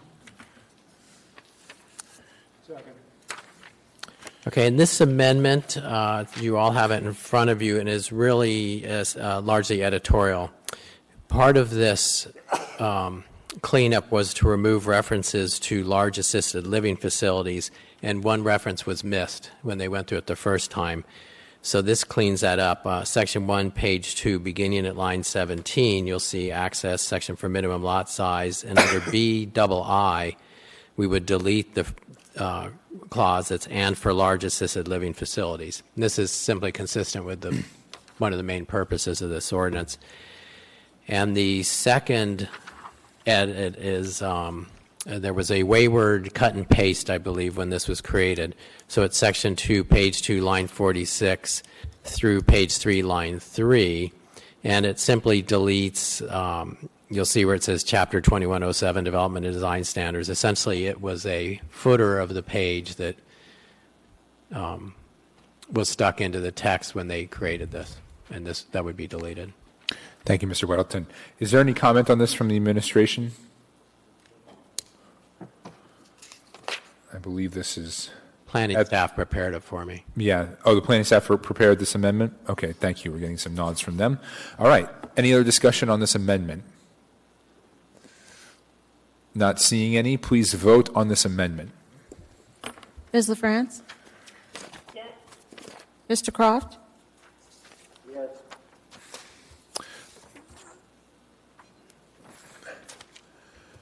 That amendment passes 10-0. We are now back to the main motion. What is any discussion on this motion, on this item? Not seeing or hearing any. Please vote on this item. Ms. LaFrance? Yes. Mr. Croft? Yes.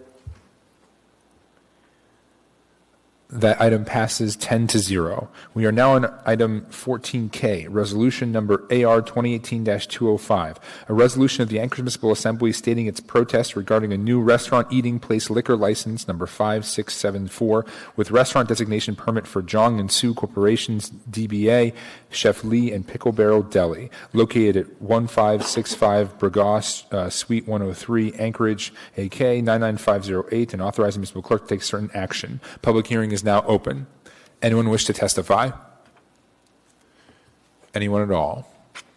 Hearing and seeing none. Public testimony is now closed. What is the will of the body? Second. Moved and seconded. Any discussion on this item?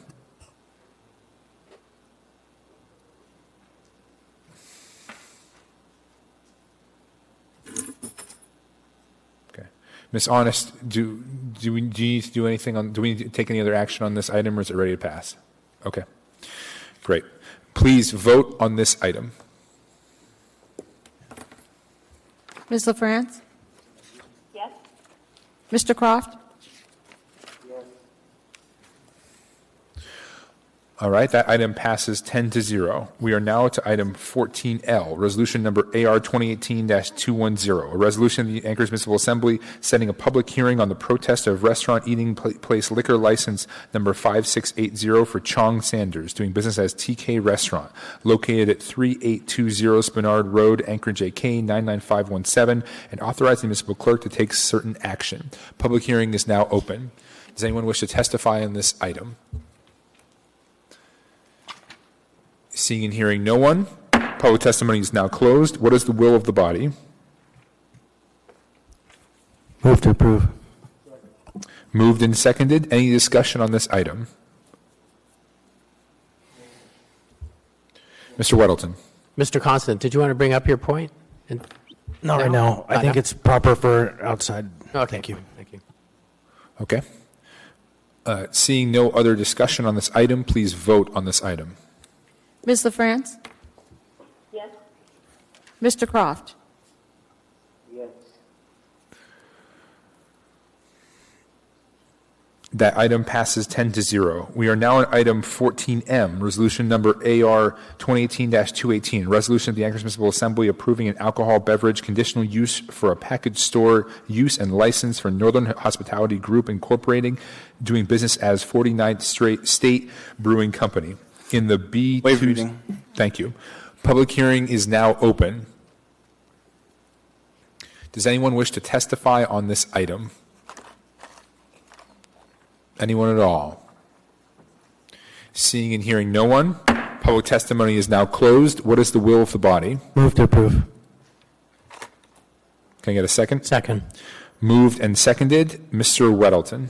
So, I looked through this and thought it looked fine. Seems like a good business. But we did get an email late this afternoon that I read, and it was someone who was opposed to it because of an additional package store in downtown. They didn't like it. When I read that note, I believe she said that it was in a separate location. And my reading of this is that it's in essentially the same building as their other liquor licenses and the rest of their operation.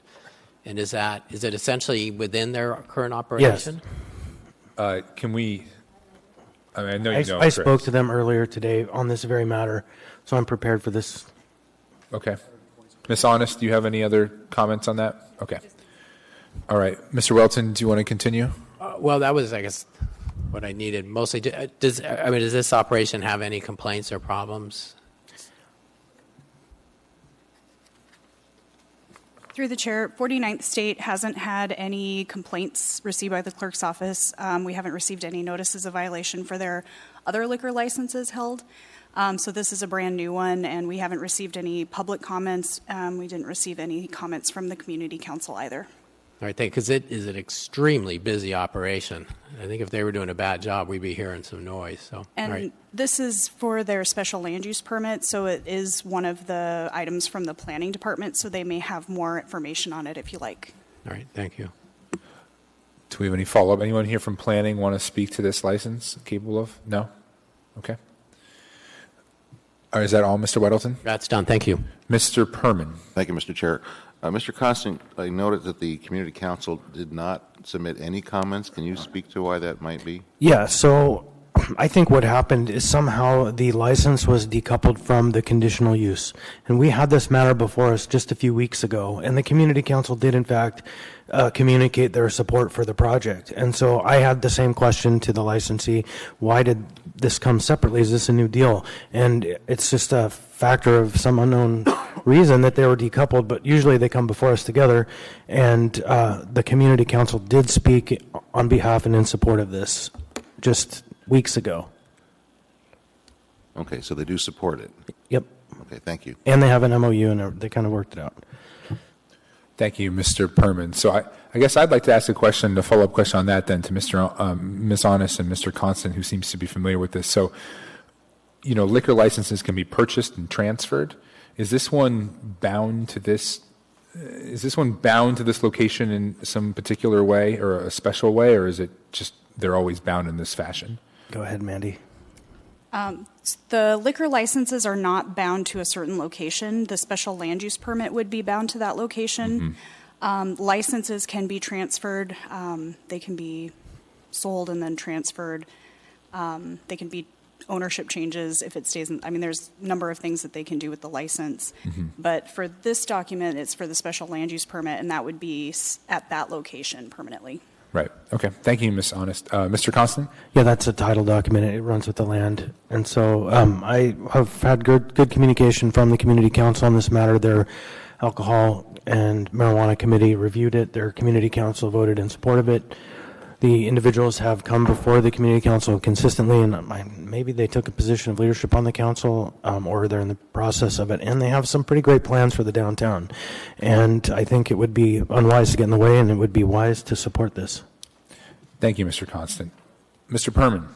Thank you, Mr. Chair. Mr. Constant, again, I believe downtown has some kind of consistent conditional uses, and how does this play into that or not? Yeah, so they don't. And so there's one operator in the downtown district that in the past has had some substantial problems and had to reckon with conditional use limitations.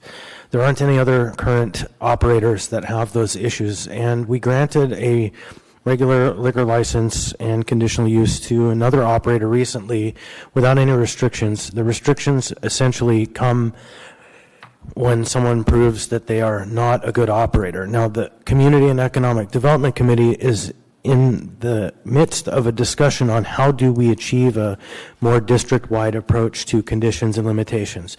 Midtown is the area that's been focused on at this time. There isn't an array of complaints to be responded to, and so in this case, in the downtown, there's just nothing to tackle because there aren't any real and genuine complaints today. Thank you, Mr. Constant. Thank you, Mr. Perman, Mr. Constant. Mr. Peterson. Thank you, Mr. Chairman. And when I was reading this afternoon, somewhere in this application, it was mentioning how many square feet they're planning to use. And it's a limited number of square feet. I believe it's like 140 some square feet. So this is not going to be a full-blown packaged liquor store. Their plan is just to package some of the items that they make themselves and sell it to go, so to speak, and instead of over the counter. And so I think that's why they're applying for this. Thank you. Thank you, Mr. Peterson. Mr. Constant. Yeah, and on that point, I was in there last night for dinner and just took a look into the corner where this is going, and it's basically 10 by 10, maybe 10 by 15. It's a tiny little pocket within the store, and the intent is to sell Alaska-made liquor products, which there are an abundance of at this time, and it's great to have a showcase of that in the downtown. Thank you, Mr. Constant. All right, I'm not seeing any further discussion, so please vote on this item. Ms. LaFrance? Yes. Mr. Croft? Yes. That item passes 10-0. We are now on item 14N, resolution number AR 2018-219, a resolution of the Anchorage Municipal Assembly approving a marijuana license and special land use permit for Cold Creek Extracts LLC, a marijuana manufacturing facility with license number M15594, doing business as Cold Creek Extracts and located at 7801 Shun Street, Unit L. Public hearing is now open. Does anyone wish to testify on this item? Anyone at all? Seeing and hearing no one, public testimony is now closed. What is the will of the body? Move to approve. Second. Moved and seconded. Discussion, Mr. Weddleton. Thank you. We discussed this in great depth at the Community and Economic Development Committee last Thursday on the 26th, and we recommended approval. Thank you, Mr. Weddleton. Mr. Constant. Just would suggest if any of you have some time, go and look at that area.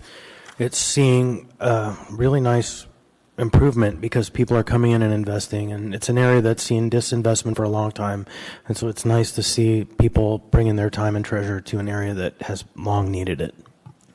Thank you, Mr. Constant. Any other discussion on this item? Not seeing any. Please vote on this item.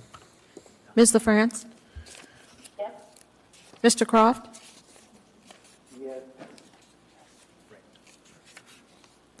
That item passes 9-1.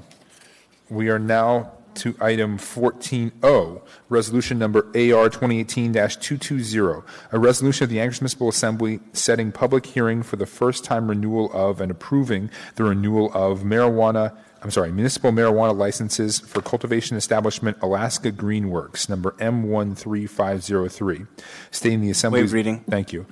Public hearing is now open. Does anyone wish to testify? Anyone at all? Seeing and hearing no one, public testimony is now closed. What is the will of the body? Second.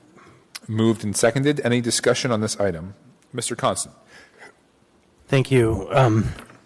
So this is the first round of renewals, and I believe we'll have quite a stack of them for the next couple of meetings until the end of August. And there are a few that are contentious and that I think we will be spending some time on. And so I'm just saying, everyone, these items are really important to pay attention to right now. Not that you didn't already, but there are some amazing things happening in the community that we need to keep our eye on the ball. Thank you. Thank you, Mr. Constant. Any other discussion on this item? Seeing none, please vote on this item. Ms. LaFrance? Yes. Mr. Croft? Yes. That item passes 9-1.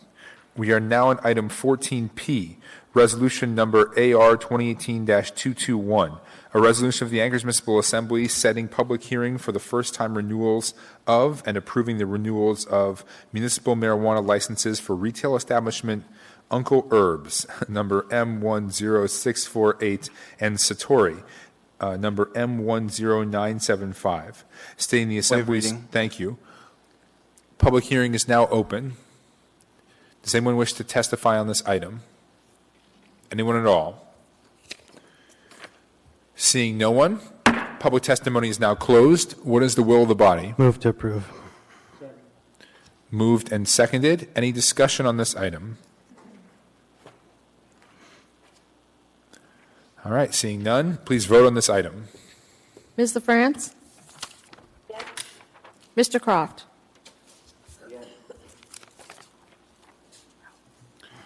That item passes 9-1. We are now back to item 14G, ordinance number AO 2018-62, to update and confirm the powers and authority of the Anchorage Community Development Authority. Public testimony was already closed, so now we are in discussion. I believe Ms. Dimboski. There you go, Ms. Dimboski. Thank you, Mr. Chair. Department of Law has prepared an amendment for us. Okay. I had transmitted to the clerk for printing, and I'm wondering, do I need to grab it from? Oh, it printed. Oh, I don't actually. Okay.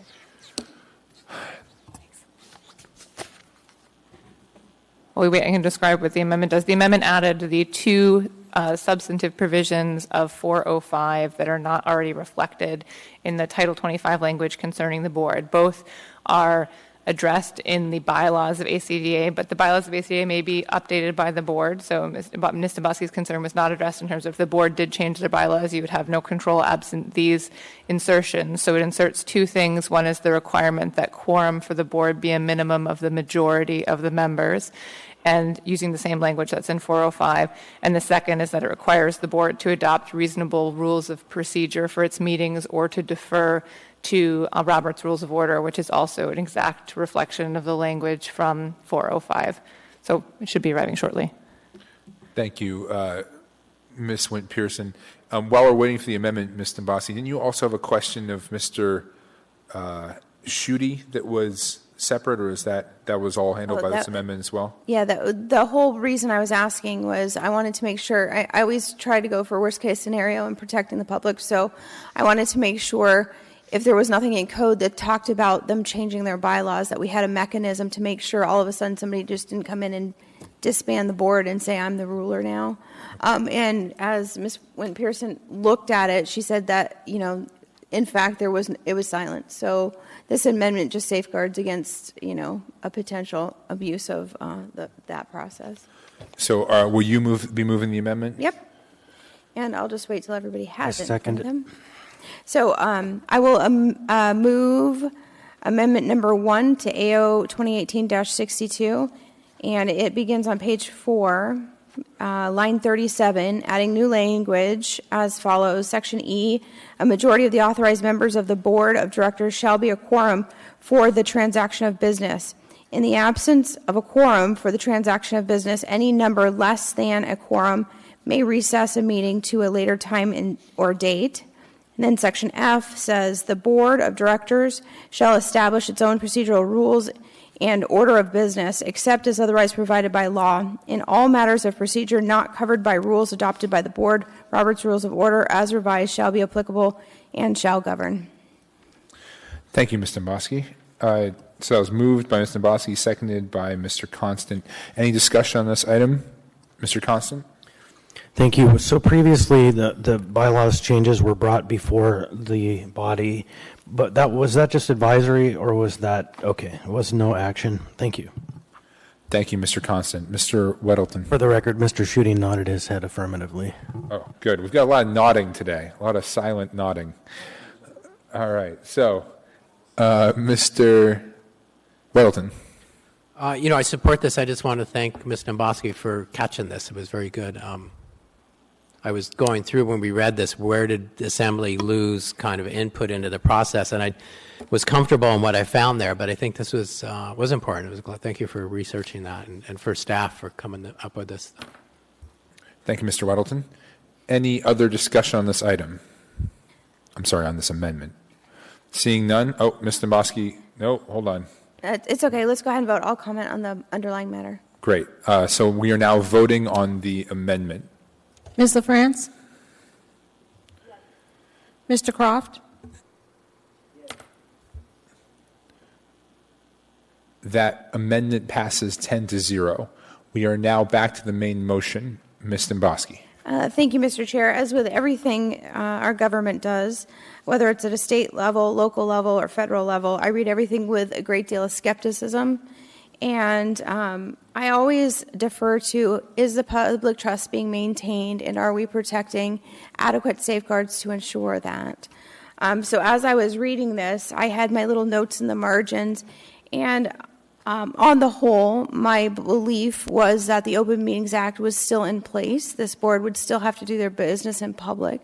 Though they're a unique animal, I would say in their construction and how they are made up now, they still are very much a part of the public domain. And I think because of that, it's really important for us to be very cautious whenever we start fiddling with public notice requirements or the open meetings law. So I just wanted to reassure the members of the public and some of my constituents that were concerned about what was really going on here, that this board is still subject to the Open Meetings Act, and I do believe there's adequate safeguards in there for the public to know what's going on. Thank you, Ms. Domboski. Is there any other comments, any other discussion on this item? Not seeing any, please vote on this item. Ms. LaFrance? Mr. Croft?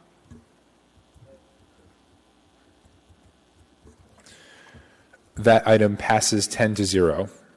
Mr. Chair. Yes, Mr. Constant. I would, for the purposes of ensuring this tool can be utilized for a financial transaction in the short term, move to immediately reconsider this question and urge a no vote. Is there a second? Second. All right, moved and seconded. Now, discussion on Mr. Constant's motion. Ms. Domboski. Yeah, I'd just like to understand. I don't know why we would have to do an immediate reconsider on it. I think Mr. Harris will be getting in the. But if somebody could explain it to me, I'm willing to take the leap. I just don't. I don't see the. Mr. urgency. Harris. Thank you. Through the chair, Ms. Domboski. We're closing the leaseback transaction tomorrow, and part of the paperwork we'd like to submit with that is this cleaned up 14G item. So we appreciate your action on the motion to reconsider. Thank you, Mr. Harris. Ms. Wint-Pearson. And I can add a little bit more color to that. This, as I've mentioned at the beginning, this ordinance sweeps in a number of cleanup items that came from different sources as we were looking at the code carefully. And a few of these tweaks came from questions raised by bond counsel, may concern things like the ability of the municipality to kind of suck land out of the ACDA inventory without compensating ACDA for it. That's one tweak, and there's another tweak that deals with what happens if the assembly disbands ACDA, what happens to existing debts, and it makes clear that the municipality cannot disband the Community Development Authority unless and until either debts are repaid or otherwise dealt with, so that any lender trying to finance an ACDA transaction is not left on the hook by, or able to be left on the hook through the dissolution of the authority. So those a few tweaks were things that will secure ACDA's position in being able to obtain the financing required to complete the transaction at 716 West 4th. Thank you, Ms. Wint-Pearson. And just so we're all on the same page, do you seek a yes or a no vote on this motion? We seek a no vote. Yes. No. Right. Okay. Is there any further discussion on this item? All right, seeing none, please vote on this motion, rather. Ms. LaFrance?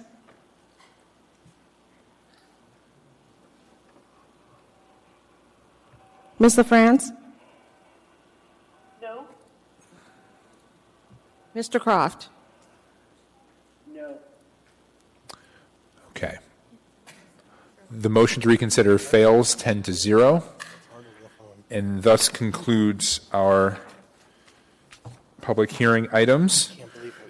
We are now down to special orders. There are none. Audience participation. Is there anyone here who would like to speak on a topic that was not addressed at this meeting? Anyone at all? You can speak for up to 3 minutes. Okay. Not seeing any. So now we are going to move on to Assembly member comments, and we'll start with you, Mr. Dyson. Yeah, thank you. I put some hopefully interesting things on your table. One of them is an article from The Economist magazine on, quote, sin taxes, and pretty broad view, no great conclusions, but interesting, the economic impacts and so on, and I just commend it to you. And then further to our seeing if we can improve the municipal seal, I put this on your table, and this was what was produced in 2015 for the centennial.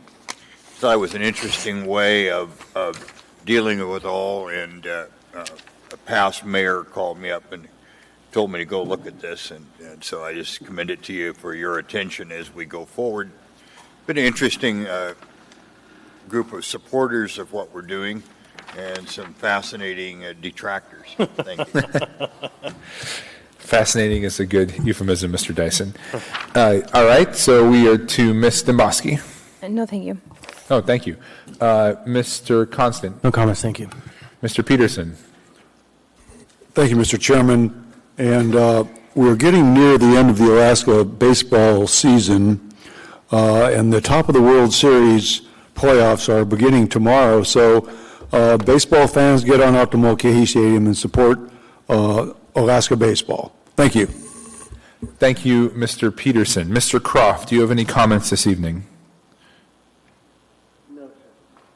Thank you, Mr. Croft. I have no comments. Ms. LaFrance, do you have any comments this evening? No comments, Mr. Chair. Thank you, Ms. LaFrance. Mr. Perman, any comments? Yes, thank you. The last 10 days I've been out doing some traveling, seeing family, doing what you call obligations. Thank you, Christopher. And everywhere I went, I had the opportunity and took it to buy things that would be served to me in plastic bags or paper bags, and was taking notes of the many, many different ways different cities and municipalities are addressing that issue of paper or plastic or none of the above. And it's going to be fascinating. I'll have a chance to share that with us when we get back to that conversation in the near future. I would like to thank the chair and other members of different committees for conferencing me in on those committee meetings. Thank you very much. Thank you, Mr. Perman. Mr. Rivera. Thank you, Mr. Chair. No comment. Thank you, Mr. Rivera. Mr. Weldon. Nothing for me, thanks. Mr. Chair, there was one thing. Yes, Mr. Constant. I thought Mr. Peterson would catch it, but just for you and all and everyone in the world, we have a special election going on, and get your ballots in one more time. It's time. Mr. Perman gets one more meeting, and by the next meeting, we should have a good sense of how that goes. So vote, vote, vote, like your life depends on it. Thank you. Thank you, Mr. Constant. All right, with that, I will ask for a motion to adjourn. Second. Unanimous consent? All right.